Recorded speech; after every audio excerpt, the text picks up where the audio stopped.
Morning guys and girls, and I'm out on a beautiful walk out in Dawesville, and I'm sitting on one of my favourite little jetties. It's kind of off the path a bit. It's very secluded, yeah, and there's a lot of boats around me. Let me swing around if you can see. And it's just super peaceful. And you know, I was thinking about something that Trent said on my Instagram. So hi Trent, this one's for you. You know, and he was chatting about something about the video I did yesterday on self-love, which is very much about filling up your own cup, yeah, and talking about, you know, situations that kind of impact you or get you down, and we can all have those moments in our life where we feel a little bit overwhelmed by challenges, and you know, things in life might not be going our own way. And how do we cope with that, and how do we move ourselves out of those states? Oh, the sun's just coming out, yes. And you know, I shared something with him that was actually part of my inspiration this morning. And it's a saying that says, if love has not yet won, then the war is not yet over. And so I rise, which very much talks about your warrior spirit, or your spirit warrior. I kind of like to talk about it as the warrior spirit that we all have within us. And you know, the challenges that come in life and the life experiences that can be deeply impactful on our emotions and our heart space, they're not there to harm us. They're there to help us grow, and they're there to actually help you become whole as a person. And you know, we can often have a lot of triggers, and we can have a lot of karmic imprints, and we can have things that happen to us that just keep building up and building up, and we think about life in a certain way, and we think about experiences in a certain way, whether it be love, relationships, career paths, what we want to do in life, how we feel about ourselves. You know, they can be deeply impactful. But I think also those deep challenges make us really look at self and explore self, and take a little rain check on, okay, so what do I need to change about my life, or what do I need to change about myself? Where do I need to build more strength? Where do I need to build more courage to really, one, find out who I am, but also what makes me happy, what makes me joyful. And you know, ask yourself why you're not pursuing those things. Why are you not pursuing the things that make you joyful? If you're in a job that you don't like, why don't you like it? Is it the fact that it's not challenging enough? Is it that you've been in it for too long? Is it the environment, the people? Because sometimes you can get in workplaces, and I've been there, right? The people absolutely suck around you. They zap the life out of you. It's not a healthy place to be. But then how do we have that courage to move from the security of a regular paycheck to doing something else, yeah? And to finding something else.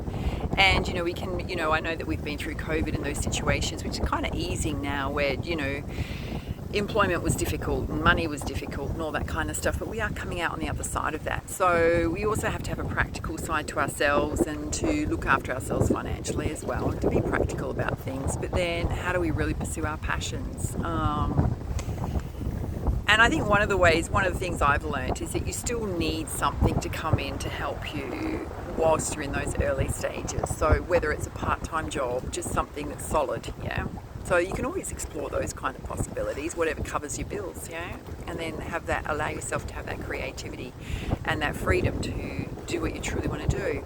But let's come back to overcoming challenges, and how do we deal with that? And you know, I think when you step out of situations and walk away from situations that no longer serve you, is that you're making a healthy choice for yourself. And you've got to remember that, and you've got to trust your gut instincts and your intuition on what feels right for you and what doesn't, even if somebody else is saying to you that you're making it up in your head, or you know, they're trying to hold on to something and you know that it's done and dusted, yeah.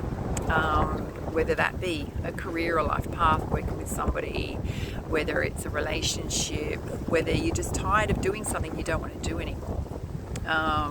You know, you've got to trust those feelings, because your whole body, you know, physically your body's telling you, emotionally your body's telling you, mentally your body's telling you. But we can, in the mental headspace, right, is that we can create sense of illusion, and we can overthink things, and we can stress ourselves out massively. So there's also that aspect that when these things happen, is you've got to diffuse the emotions, and you've got to release the emotions, and you've got to allow yourself to do that and not shove them down. And you know, it's just a process, and it takes a little bit of time, that release. And then once you do release those emotions, it's that healing process, and you know, bit by bit you're going to start feeling better. And to do those practices that do make you feel better. And you know, it's not engaging, just gonna say, we've got a big bird of prey flying over.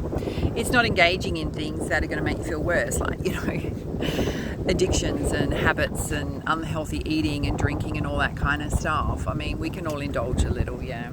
And that's okay too, don't beat yourself up about it.